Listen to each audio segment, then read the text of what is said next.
Festerson. Goodwin. Harding is absent. Hug. Hug. Hug. Hug. Melton is absent. Rowe. Mr. President. Here. Please stand for the Pledge of Allegiance and remain standing for opening remarks by Councilmember Goodwin. Allegiance to the flag of the United States of America, and to the republic for which it stands, one nation, under God, indivisible, with liberty and justice for all. Good afternoon, everyone. You may be seated. So happy spring. And this is my favorite time of year for a few things. One, I want to congratulate the Nebraska Huskers and their run in the big dance. Yay. Although I'm actually a Creighton fan, it's good to see a Nebraska team out there. But also this time of year, several things I'd like to mention. One, it's time to start cleaning up, blowing trash. Many of you guys know that Clean and Green is initiatives that are dear to my heart. And for a long time, I've championed efforts called the Community Cleanup Challenge. It's a free and easy way to impact your neighborhood. You can pick up trash, recycle items, compost organic matter. You can protect stormwater with all these efforts, clean up weeds, although many people have that rule that we don't want to clean up too early because we want to protect our hibernating, moths and butterflies.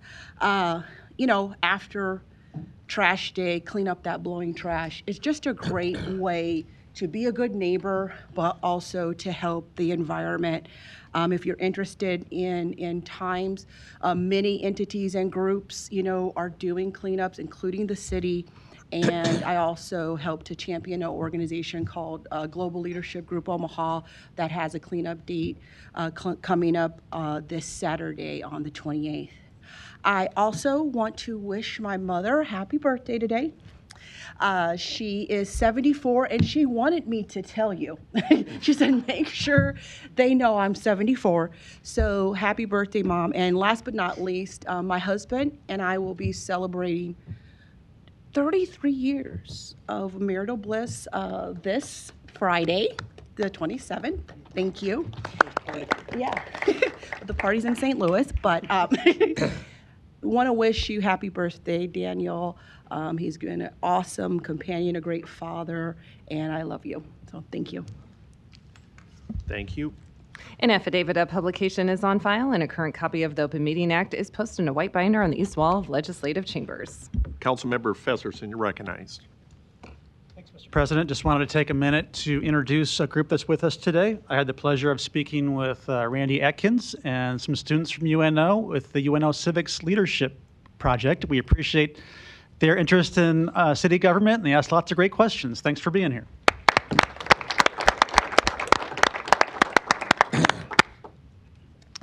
Good afternoon. Welcome to this meeting of the Omaha City Council. As a courtesy to those in attendance and to facilitate the conduct of our business, we ask that you please silence or turn off all electronic devices. A reminder that you will have 3 minutes to speak on an agenda item. Please stay on topic. For those not providing in-person testimony and you would like your comments entered into the public record, you can email the city clerk's office at cityclerk@cityofomaha.org. Council members receive these emails and read them. Finally, council members may ask members of the audience backup for clarifying questions, but not for extra time to speak. I would also like to remind council members to speak clearly into their microphones so audience members in attendance and at home can hear them.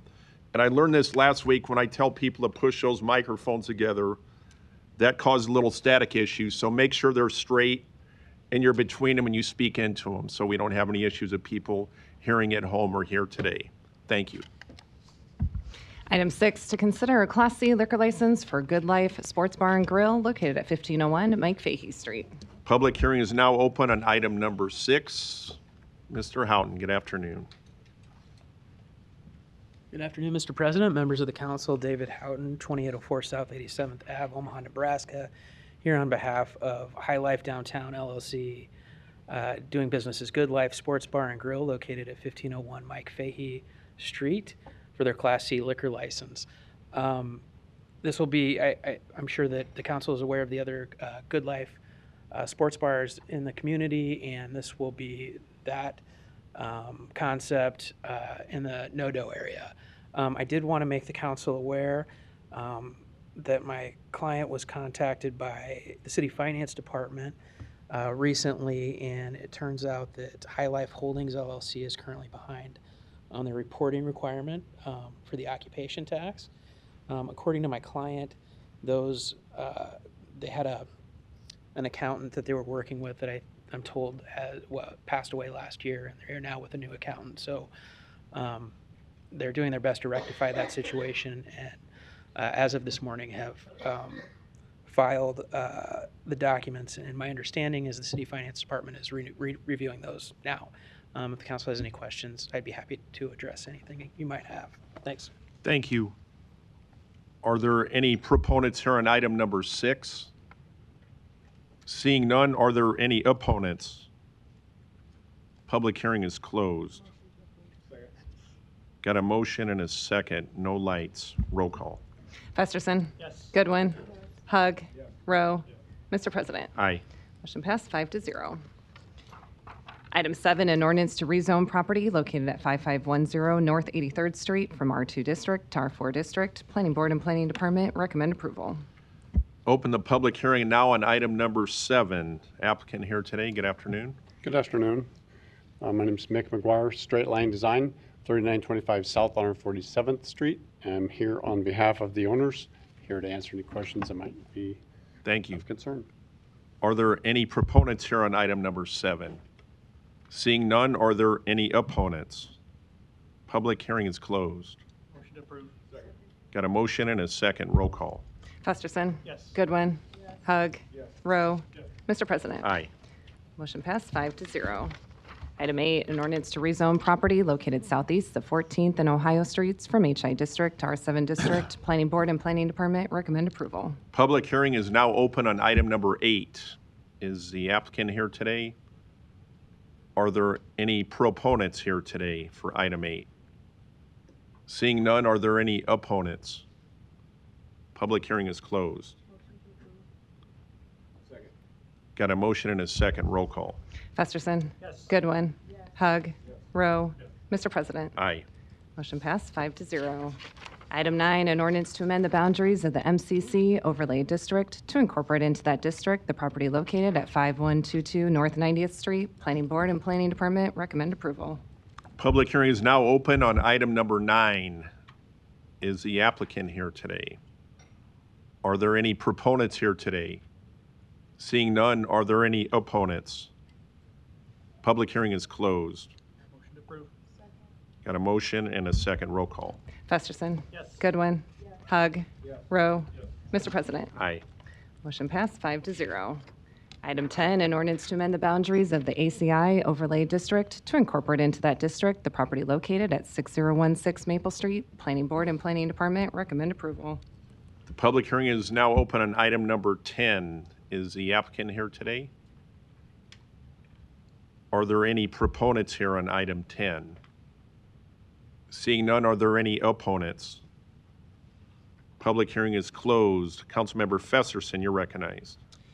Thanks, Mr. President. I'll just speak to this briefly. The applicant is not here today, but they have assured me what this does is adopt an ACI overlay to a property that's in downtown Benson, and sensitive in that respect because it's right next door to our community center.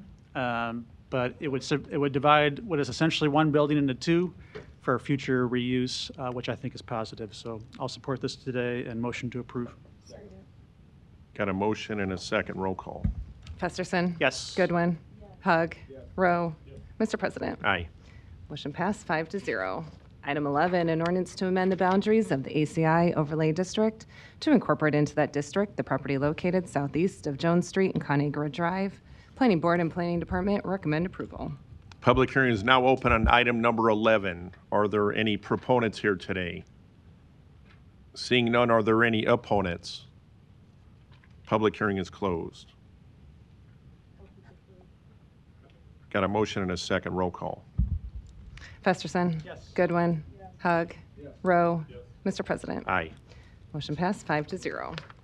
Consent agenda. Any member of the City Council may cause any item placed on the consent agenda to be removed. Items removed from the consent agenda shall be taken up by the City Council immediately following the consent agenda in the order in which they were removed, unless otherwise provided by the City Council Rules of Order. The public hearing on agenda items 12, on agenda item 12 was held on March 17th, 2026. Is there any discussion? Motion to approve. Got a motion and a second. Roll call. Festerson. Goodwin. Hug. Rowe. Mr. President. Aye. Motion passed 5-0. The public hearings on agenda items 13 through 36 are today. If you wish to address the City Council regarding these items, please come to the microphone, indicate the agenda number you wish to address, identify yourself by your name, address, who you represent, and if you are a proponent or opponent. Public hearing is now open on items 13 through 36. Are there any opponents here today? I'm sorry, any proponents? My name is Timothy Ward. I reside at 1010 Hogan Drive, Papillion, Nebraska 68046. I am on item 13, the manager applying for the liquor license for Harry A. Coke Trap and Skeet. Just here for any questions. Should summarize. Thank you. Are there any other proponents? I know we have somebody on Zoom, correct? For 15? Okay. Is there any other proponents here? Seeing none, are there any opponents here? Seeing none, public hearing is closed. Motion to approve items 13 through 36. Got a motion and a second. Roll call. Festerson. Yes. Goodwin. Hug. Rowe. Mr. President. Aye. Motion passed 5-0. Item 37, an ordinance to approve an agreement with Metropolitan Utilities District for the collection of sewer use fees. Is amendment of the whole requested by the Public Works Department. Council discussion. Motion to move amendment of the whole. Got a motion and I'll second it. No lights. Roll call. Festerson. Yes. Goodwin. Hug. Rowe. Mr. President. Aye. Motion passed 5-0. Item 38, a resolution that the City of Omaha Planning Department is hereby directed to work with the Affordable Housing Task Force and the Tax Increment Financing Committee to develop and present to the Omaha City Council a recommended policy for affordable housing and redevelopment projects seeking the use of TIF, ACE Communications, and support. The public hearing is now open on item number 38. Are there any proponents here today?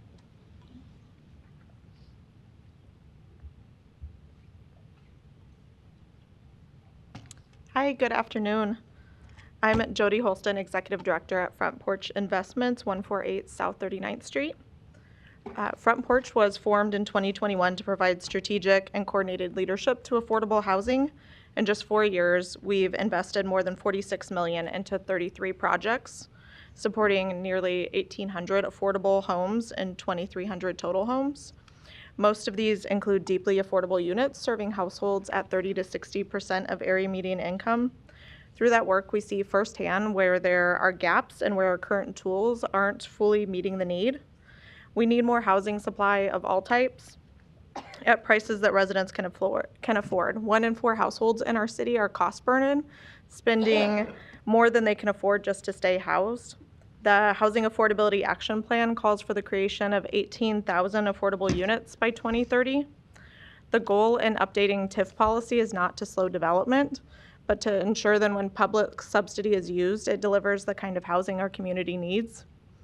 Affordable housing requires layering multiple funding sources just to make the numbers work, and TIF is one of the few flexible tools that can help close that gap, which makes it especially important that it's used intentionally.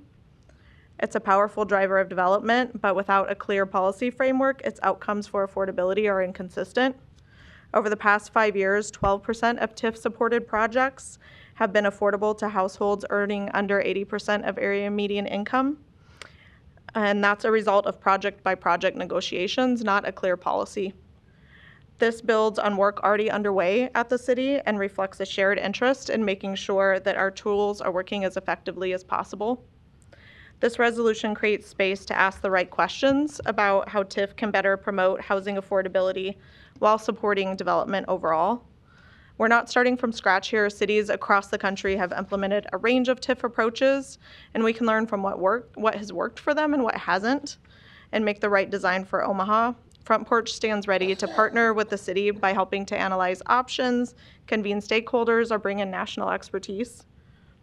You'll hear from others today who are part of this broader group of stakeholders who are interested in working together to bring greater consistency and intention in how we use TIF in Omaha.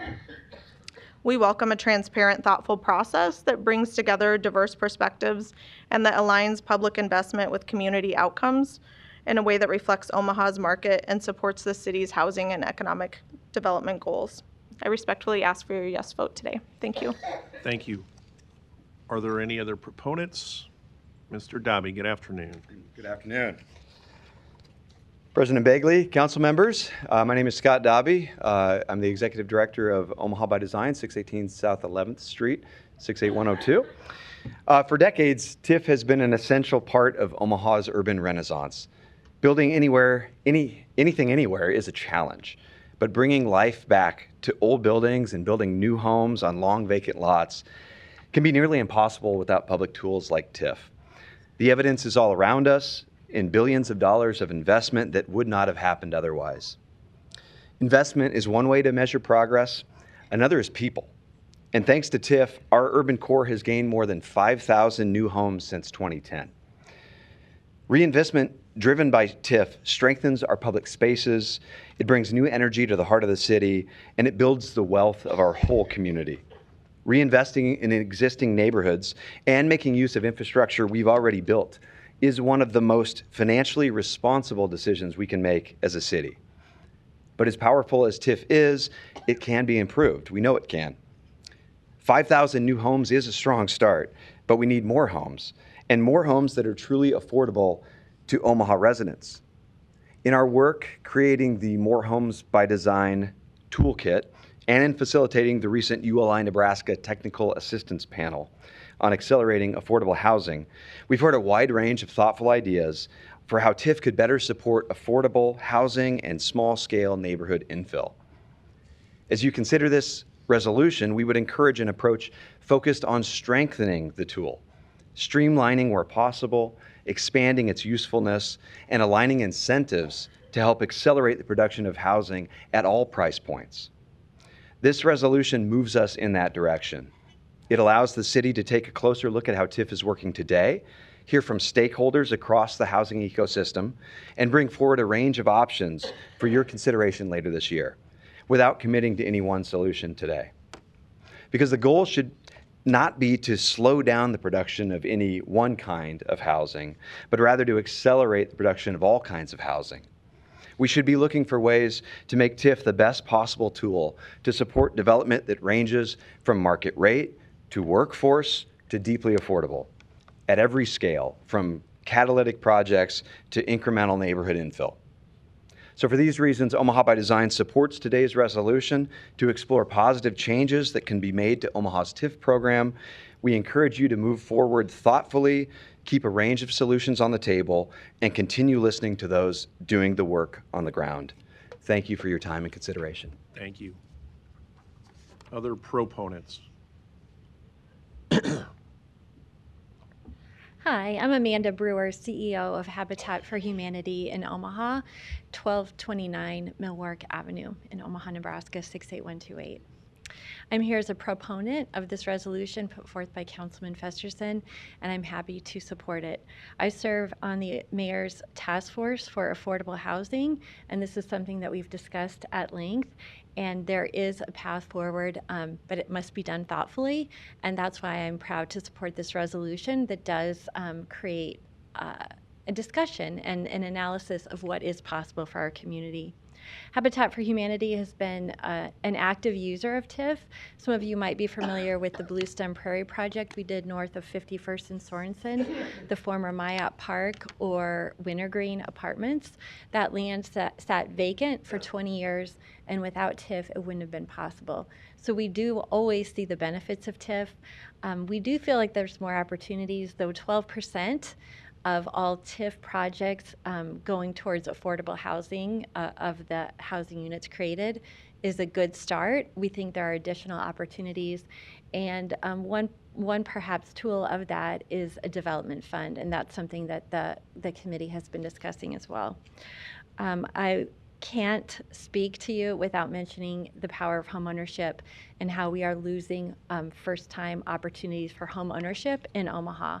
Habitat is one of the only producers of entry-level home ownership in our community, and that is a big change from the last 5 years. In one census tract at that 72nd and Sorensen south of there, it saw a 30% decline in home ownership in the last 30 years, going from 80% to 50% home ownership. There is a gap in developing, so without tools, all the tools that we have being put to use, we're going to continue to see that widening gap. So I am here in support. Thank you. Thank you.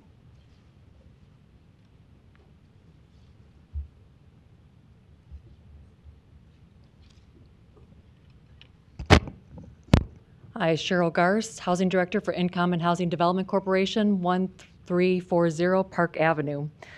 Would like to thank you for your consideration of this resolution. I'm here also as a proponent, and it is an exciting start for the conversation on affordable housing. It's an important first step in strengthening affordable housing in our city, and I'm here in support of creating policies that incentivize, where appropriate, require the inclusion of affordable housing and redevelopment projects utilizing TIF, rezoning, and all other city tools. Earlier in my career in Chicago, I saw how inclusive housing policy can evolve over time.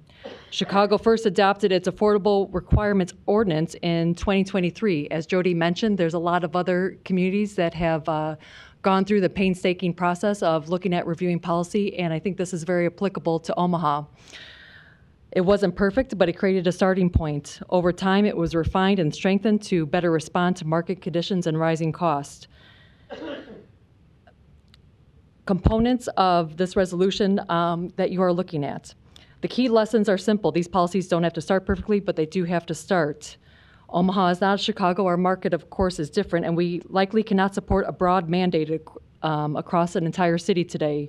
But in targeted areas with the right incentives, we can absolutely begin to move the needle in this direction with a lighter policy that encourages a balance between affordable and market rate development. And importantly, there are practical steps that we can take right now, too.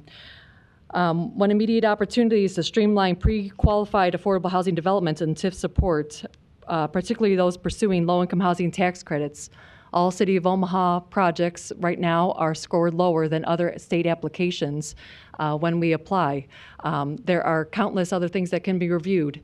The City of Omaha has been very good to InCommon as we start our development journey as an emerging developer, but we also can see that there's opportunities for growth in the policy area to achieve all of our goals. The resolution opens the door to these improvements. It allows Omaha to begin alignment of public investment with real housing need. And as you've heard this quote before, but I think it's a good one, at the end of the day, the question isn't whether we can afford to prioritize affordable housing, it's whether we can afford not to. Thank you again for your time and leadership on this issue. Thank you. Any other proponents here today?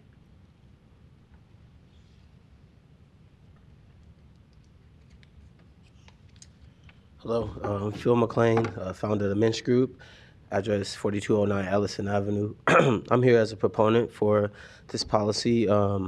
I've been here before you all several times on projects, and I think TIF has been a very powerful tool towards making a lot of the development that I've done affordable. And I think as we expand into building more affordable housing in Omaha, I think TIF could be a very powerful tool. I know a lot of the policy and the things that we're talking about right now is focusing on the urban core, but I would like to see some of that policy be geared towards North Omaha and kind of Northeast Omaha as well to address some of the housing gaps and affordability there as well.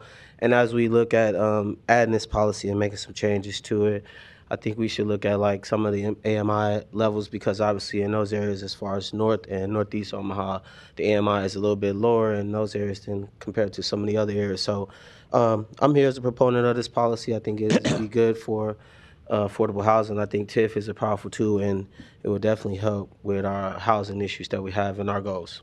Thank you. Thank you. Other proponents? Good afternoon, Council. Jake Hoppy, 840 Fair Acres Road, Omaha, Nebraska, CEO of Hoppy Development Group. Been before you before as a developer of affordable housing and market rate housing, both. Tax increment financing obviously it's a critical policy tool, but it's a special policy tool in our view because it really reflects the community's aspirations and desires as to what constitutes sort of what merits the public's investment in the projects that it sponsors. And it is controlled at the community level. So there's no one, there's not a federal policy. Obviously there's state rules around the use, but really, critically it is directed at the community level. And it's meant to finance sort of public benefit related to the projects. And the opportunity is kind of laid before any community to define what that public benefit is. So it seems natural then that in a period when housing affordability is deemed so critical and urgent, that looking at how to strengthen the TIF policy in order to recognize that potential public benefit makes perfect sense, and therefore I'm in favor of this resolution. There are many great suggestions of how to address affordability. Phil mentioned one is, the location. The general TIF laws restrict TIF to certain areas. Obviously, if you broaden the policy use or the potential use of some of the funds related to TIF, you could address things like location or different elements of programming or levels of affordability, all of which can strengthen the projects that come before you. And I would just comment, the development community is extremely resilient. We're very good at understanding new policies and incentives and responding to those and incorporating those into our projects. And so I have no doubt that if policies were recommended in relationship to TIF, the projects that you would see before you would still work and would find ways of adjusting and incorporating those policies to deliver on the goals that you're hoping to achieve with any changes that you might propose. So anyway, appreciate the time this afternoon. Thank you for being here. Other proponents? Good afternoon. My name is Nick Kohler. Live at 4806 Dodge Street, Omaha, Nebraska 68132. I'm here today to speak in support of Resolution 38. Thank you, Council. Omaha is not just facing a housing crisis. We're facing an affordable housing crisis, and I think that distinction is important. It's not simply about the number of units being built, but whether the people who already live and work here can actually afford to live in them. The need for affordable housing is only going to rise. Inflation remains high, as expected to rise further, with global instability already driving up the cost of essential goods. As everyday expenses increase, families have less and less room in their budgets for housing. And that reality is not abstract. It's already impacting people across Omaha. Let's take a look at the numbers and try to get a personal, on-the-ground feel for what this means. The average salary in Omaha ranges between $58,000 and $65,000 a year, and housing is considered affordable when the cost of housing as well as utilities is no more than 30% of a person's income. After taxes, someone earning $58,000, and I'm not a math expert, but it equates to around $3,700 a month. 30% of that is around $1,110. This is what affordability looks like. Yet we continue to see projects described as reasonable and market rate with rents of $1,250 for a studio and up to $2,500 for a two-bedroom. By any honest math, these are not attainable for the average resident of this city. And that gap is exactly why the city must take responsibility and ensure that affordability is not just encouraged, but meaningfully required in these new developments. TIF is a powerful tool. It uses taxpayer dollars to close funding gaps for private development. And because it relies on public investment, it should produce a clear public benefit. That benefit can take many forms: intentionally designed public spaces, truly affordable units within developments themselves, or dedicated funding to support first-time renters and families in need. But there must be a return for the people of Omaha. If we want this city to thrive, if we want it to grow in a way that is inclusive, sustainable, and equitable, all while avoiding the brain drain, which admittedly I was a part of for a few years, it starts with taking care of the people who are already here. This resolution is a strong and necessary gap in that direction, and for that, I thank you and I urge you for your support. Thank you. Other proponents here today? Item 38. Seeing none, are there any opponents? Luis Jimenez, 2709 Dewey Avenue. I oppose this because of a few reasons. So the one reason, the main reason is that you don't have a real goal in mind. You say you need 18,000 affordable housing units, and that's what you're working for. You're not gonna get those 18,000 by 2030, and you guys know that. So the second reason is because of the TIF committee involvement. TIF only allows the benefit to be within the map, the CRA map, and so when you do this, and you're going to have affordable housing units in those areas, you're just going to concentrate poverty, and that's not fair for people in poverty. And then the third reason I would say is that, well, once you pass this, that you look at other cities and see what they're doing. I'm a proponent of the exclusionary fee. Like if development is going to just have market rate units and not affordable units, that they pay a fee for each unit that's not affordable. And so that moves funding to the city coffers, and then you can have like a plan with the planning department. And so you have a fund similar to Front Porch, where they got their 40 million. And so that if you assess a exclusionary fee, then you allow the community to develop how they want to, and then the city can direct funds for affordable housing projects and not have to concentrate these projects in within the CRA map, which would be unfortunate. Thank you. Thank you. Other opponents?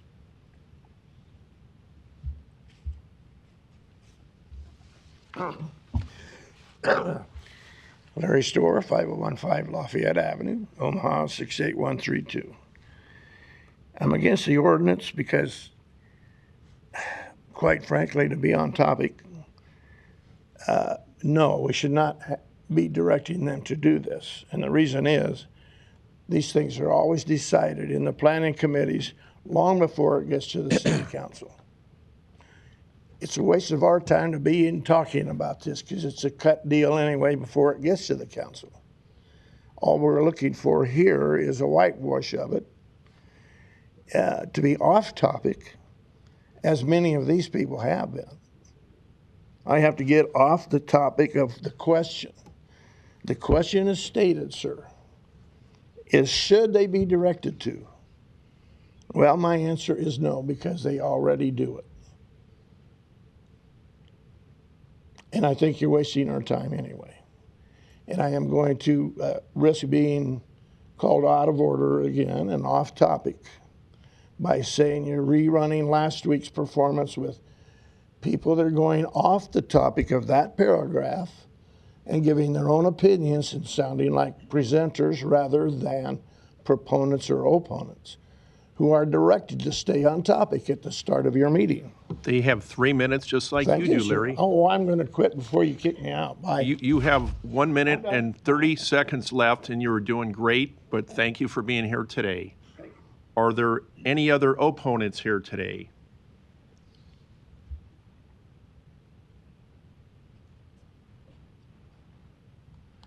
Good afternoon, Omaha City Council, Don E.R. Johnson, the Johnson Equestrian Foundation, North Omaha Concerned Citizen Foundation,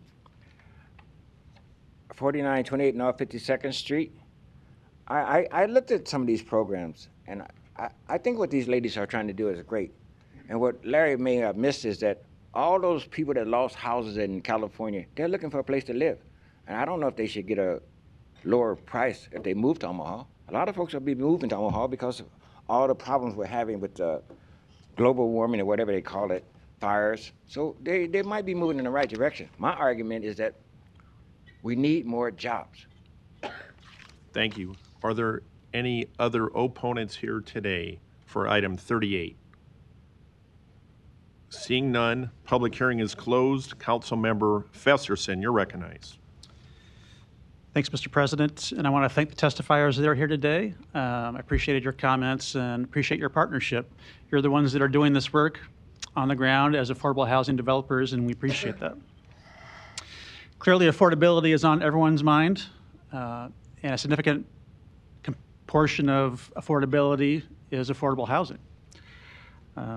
As Ms. Holston observed, we've done a good job of quantifying the need. We think it is 30,000 units overall in the city in the next 5 years, and that 60% of those units at least need to be affordable, and that's where we get the 18,000 unit number.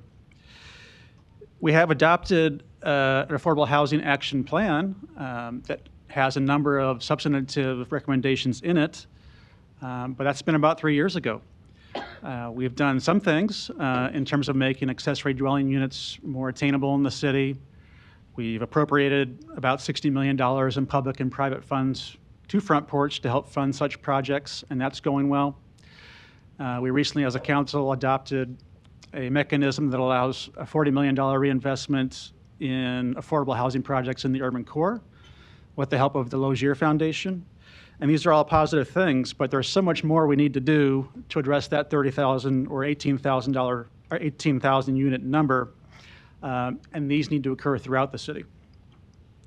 So I offered this resolution to express urgency as one of these many items we need to do, which would update our TIF policies and consider requiring or incentivizing affordable housing in our redevelopment projects.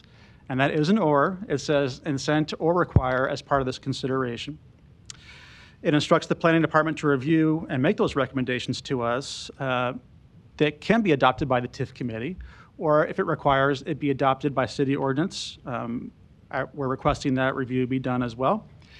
I initially said by May 5th because I feel urgency around this. In respect, though, to the mayor's wishes and to the planning department's wishes for a little more time, this resolution provides 6 months, which would be by September 1st, and I'm amenable to that request. There are many factors to consider here, and we want to make sure we do get it right. This is not a simple equation, and we want to make sure we do it in a way that does not inhibit additional units from coming online. In my personal opinion, I think it is reasonable to require a certain number of units affordable, or if not possible in certain projects or in certain instances, require a payment in lieu to support other affordable housing projects. And if that requires additional incentives, I think it probably does. I think we should pursue that as well. One in particular that's of interest to me is community housing bonds. Other communities do this. Lincoln does it. I think we should do that too, and that would help address the situation as well. And as Mr. Hoppe observed, the most important thing is that it sets an expectation that affordable housing is a policy priority for our city for those that are seeking public subsidy. I think that's a reasonable expectation to have. But rather than prescribe any of these things, what this resolution does is that it requests the department to work with experts like we have here today and other developers and technical advisors to come up with a policy for us to consider in the next 6 months to adopt. And you may ask, why now? I've been interested in this since 2021, inquiring with the law department and the planning department about our ability to do something like this.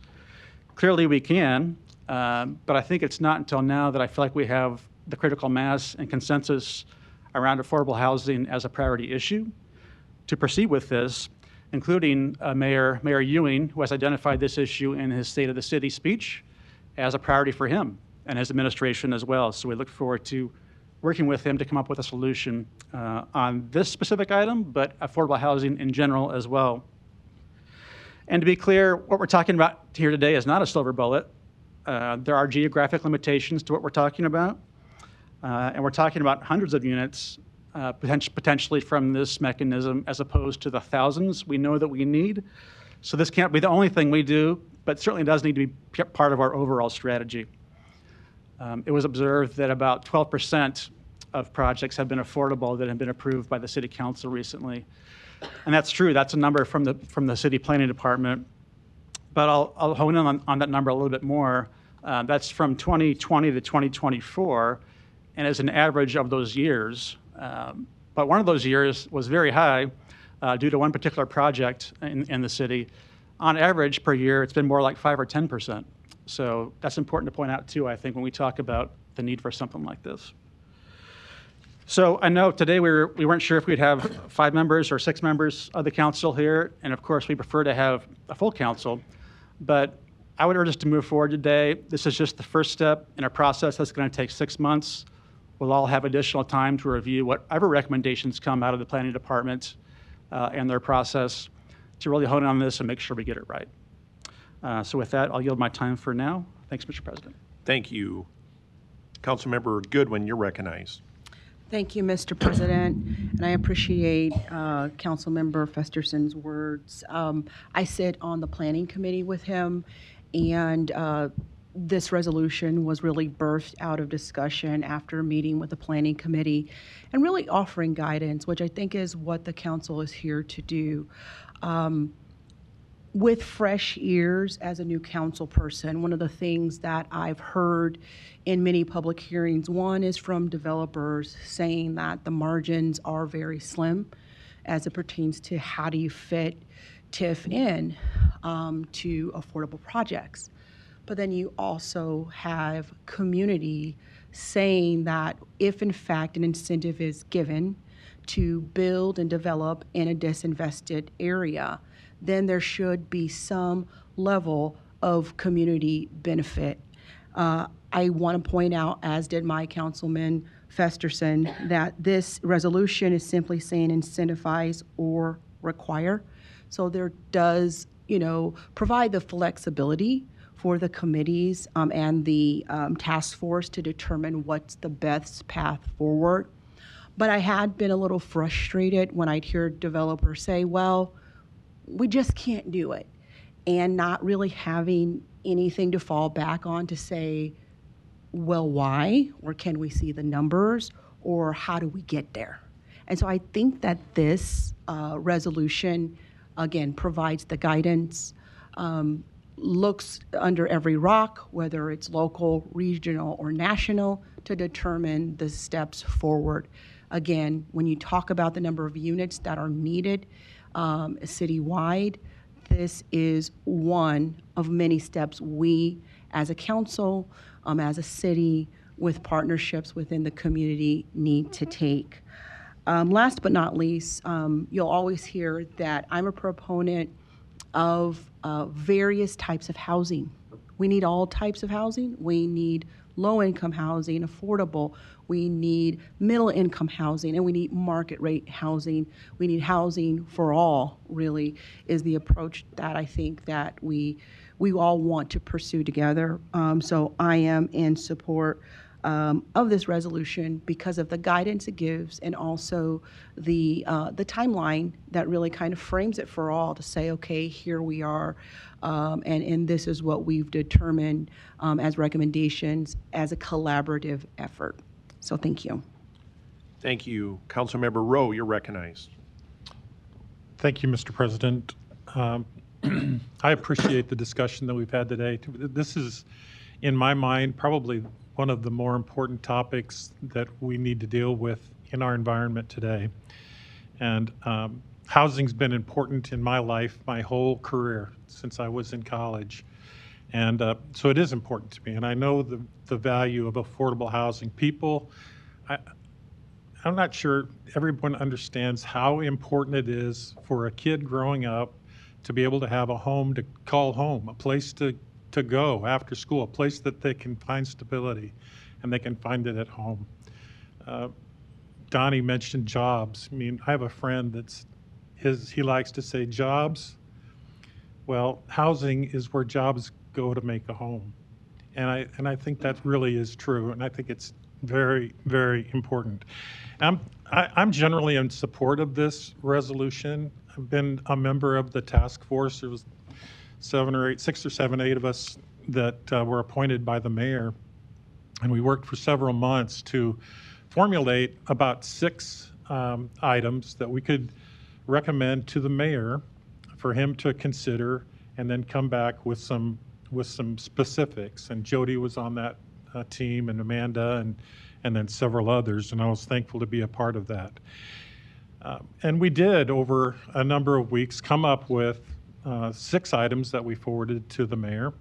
And Mr. Fanslaw, our planning director, had a conversation with Mayor Ewing, I believe, about 2 or 3 weeks ago, and presented those 6 items. And one of them was, specifically was about TIF.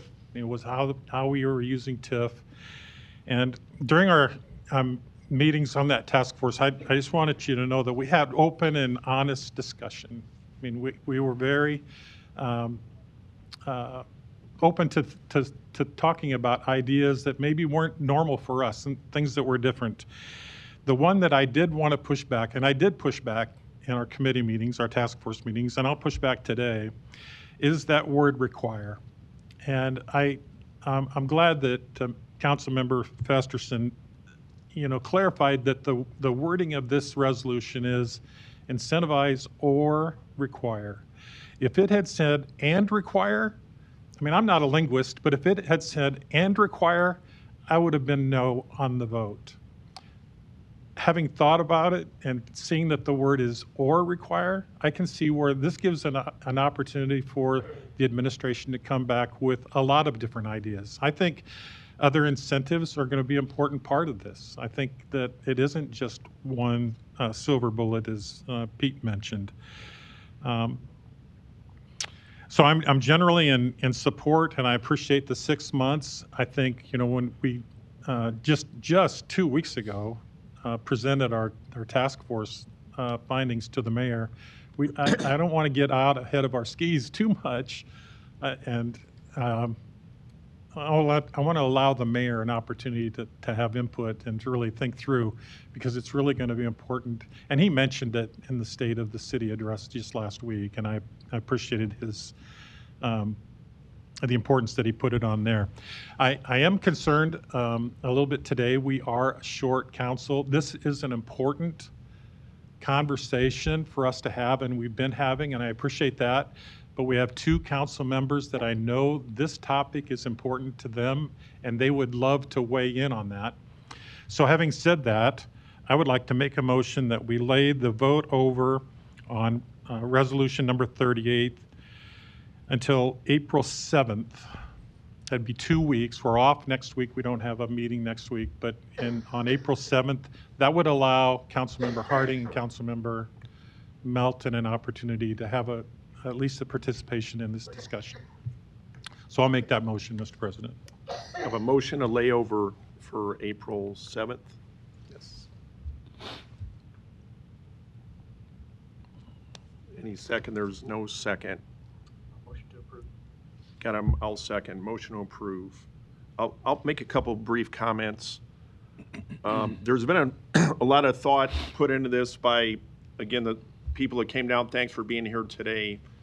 And I know Councilmember Festerson has really championed this even before my time on the council. And now with Mayor Ewing having weighed in, and I think it shows how delicate of a process it is, where Councilmember Festerson listened to people and was open to pushing it back to September, which is before us today, I think September 1st, on or before. And in the resolution, I think it's important, I'm not going to read the whole thing, but whereas the City of Omaha City Council requests the Planning Department present it with the proposed policy for debate and approval, which shall be placed on an agenda for public hearing on or before September 1, 2026. Proposed policy for debate and approval. So that's why I appreciate Councilmember Rowe wanting to lay it over.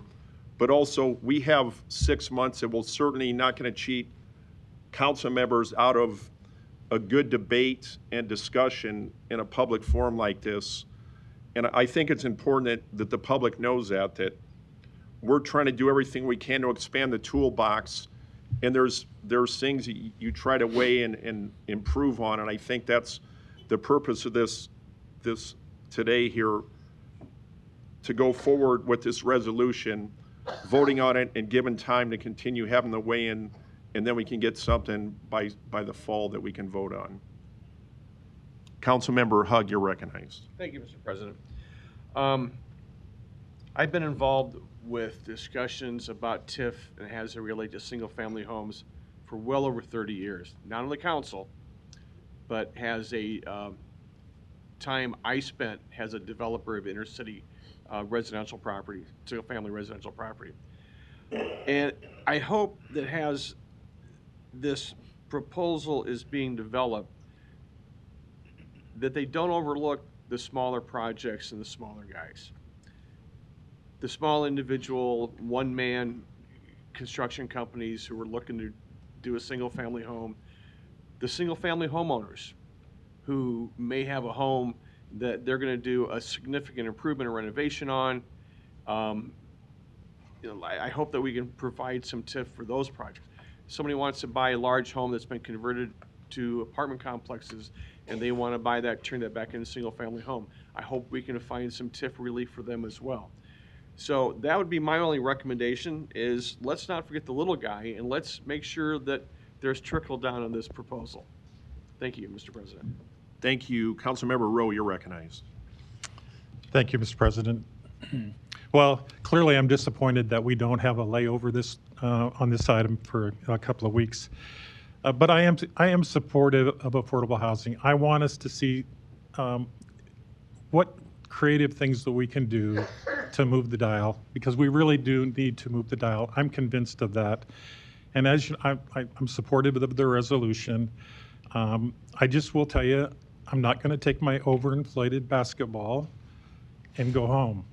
I will vote for the resolution, but I want to be sure to let people know that there are things that we need to discuss, and we can't. My biggest fear on changing some of these items on TIF is that we'll have unintended consequences. That was the terminology I used in our task force. Was I fear for unintended consequences, and if we put a mandate out there that, and clearly on but for the developer has to come and say, you know what, I can't do this project but for TIF. And if we put mandates and constraints on them that cause a developer to say, you know what, I can't build this project if I have to have 20 units of affordable housing in there. It's important that we have all kinds of housing, and if we are shutting the door on potential projects, that's one of my big concerns. I'm for affordable housing, and if we can make it work, that's great. I want it to work, but I just don't want us to have, I want us to be very thoughtful about how we go about it. Thank you. No further lights. There was a motion and a second. Roll call. Festerson. Yes. Goodwin. Yes. Hug. Yes. Rowe. Mr. President. Aye. Motion passed 5-0. Item 39, an ordinance to approve a purchase order to Polydine Inc. for the purchase of sludge dewatering liquid polymer to be utilized by the Papillion Creek Water Resource Recovery Facility. Are we on 40? Is that 40? 39, okay, thanks. Public hearing is now open on item number 39. Are there any proponents here? Seeing none, are there any opponents? Public hearing is closed. Item 40, an ordinance to approve the option for a 5-year extension of the contract with First Star Fiber, Inc. for the Omaha Mixed Recyclables Processing 2022 through 2031 Alternate 2 contract. Public hearing is now open on item number 40. Mr. Tyler, good afternoon. Good afternoon. Jim Tyler, City of Omaha Public Works, here to answer any questions about this contract. We also have members here from First Star Fiber who can answer any questions you may have. Thank you. Are there any other proponents here today on item number 40? Seeing none, are there any opponents? Public hearing is closed. Item 41, an ordinance to vacate a portion of Military Avenue I'm right-of-way. sorry. Oh, I beg your pardon. Councilmember Festerson, you're recognized. Thanks, Mr. President. We discussed this item a little bit at pre-council, but I see we have Mr. Leahy here, if you wouldn't mind coming down. Yeah. I saw your light on, Pete. That's why I stayed. Just your name and address for the record. Patrick Leahy, CEO of First Star Fiber, 10330 I Street, Omaha, Nebraska, 68127. Thank you. And as we discussed this morning, this is an extension of the current contract, so nothing particularly new or different here, right, going for the next 5 years? Yep, that's correct. There's been times in the past where this has been a contentious renewal, but not this time, which we appreciate. And we appreciate your partnership in our recycling program, because without a processor, it wouldn't happen, right? So one question I asked this morning was just how are things going at the plant there? I know we've had a couple fires recently, but my understanding is no one's hurt and operations are fine, right? Yes. Fires, unfortunately, are the nature of the beast in our industry. It's not just us who are fighting these issues across the industry. We're all struggling with it, and we're struggling, quite frankly, with the insurance as they look to say, hey, you know, this is a challenging industry and it just keeps on getting more challenging because we can't control what is sent to us, and more things are including these lithium-ion batteries, which when compressed, overheated, or a host of other just deformities will start to shoot sparks. And when you have paper and plastic with sparks, you have the recipe, obviously, for a fire. We are investing, we already have invested in some upgrades to our safety protocols, safety team, our sprinkler systems. We've rearranged some things in our warehouse, all with the help of, quite frankly, the Omaha Fire Department, which we have a very proactive relationship with. They walk our facility regularly and give us some best practices that then we put into place. And I would just say, I mean, I think all of the council has probably been to First Star at one point or another. You know, we have a large facility and we're able to adapt and overcome. When we do have an issue, unfortunately, we're still up and running in a matter of 2 or 6 hours, and we're always in communication with the Public Works on the status. Great. So if there's a message we can help communicate today to folks is sort your recycling carefully and do not put lithium batteries in your recycling. Yes, we appreciate the City of Omaha and Keep Omaha Beautiful and us for the partnership with the Omaha Recycling Guide. That's your go-to source for information, and we just got to keep hitting it harder and harder. And I know the city and Keep Omaha Beautiful have plans to expand that education, and we're 100% supportive of that. Okay. Thanks for your partnership. Yep. And Jim, one more question for you. I forgot to ask. I know we had a lot of conversations around the renewal or the upgrade, I guess I would say, of all of our waste hauling contracts recently. And recycling, of course, is an important part of that. When we went to the cart system, we saw a substantial increase in our recycling rates, tonnage and percentage-wise. Do you happen to know that off the top of your head, how that currently still looks? Off the cuff, I think we saw a really big increase right when we got the carts, and it stayed right around that same rate, maybe falling off just a little bit. I think it's around 40% increased in overall tonnage after we got the carts before when we had the small 18-gallon bins. So that's a positive. And again, like I said, I think it's remained pretty steady since then, maybe falling off a little bit. Something that I would like to add is we are going to do some concerted efforts on trying to reduce the amount of contamination, not just batteries, but overall contamination that gets, we'll call it wish recycling. People throw things to be recycled that can't be recycled.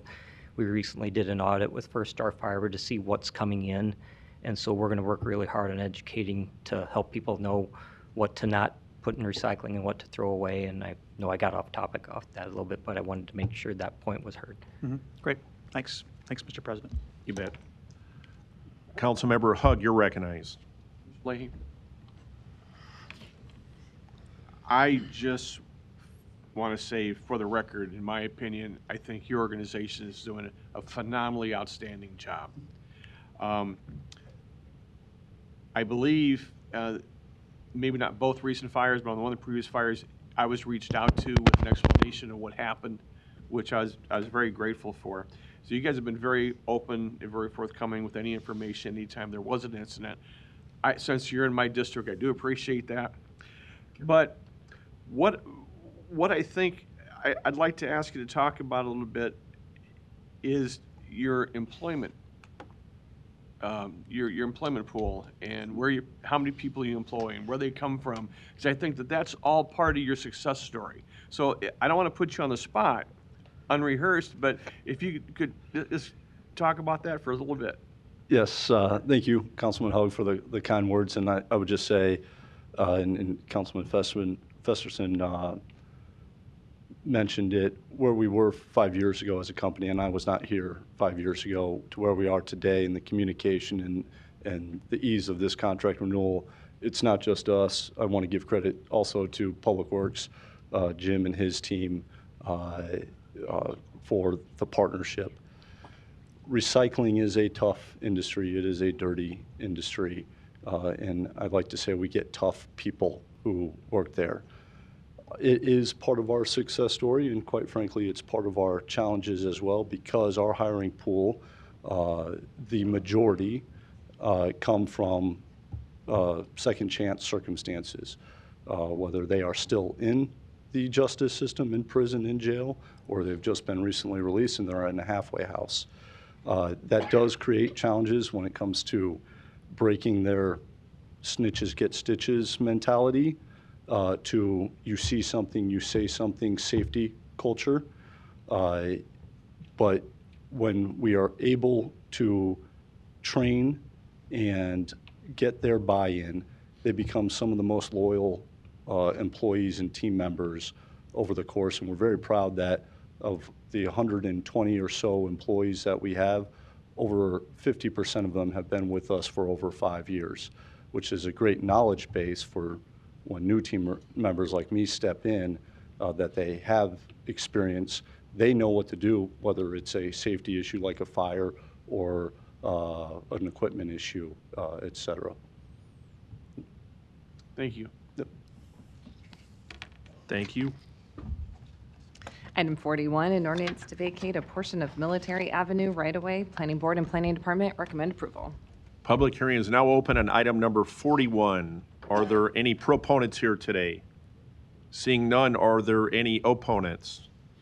Public hearing is closed. Councilmember Hugg, you're recognized. I believe that's a carryover button. Okay. Councilmember Goodwin? Okay, I missed Festerson last time. We're going to move on then.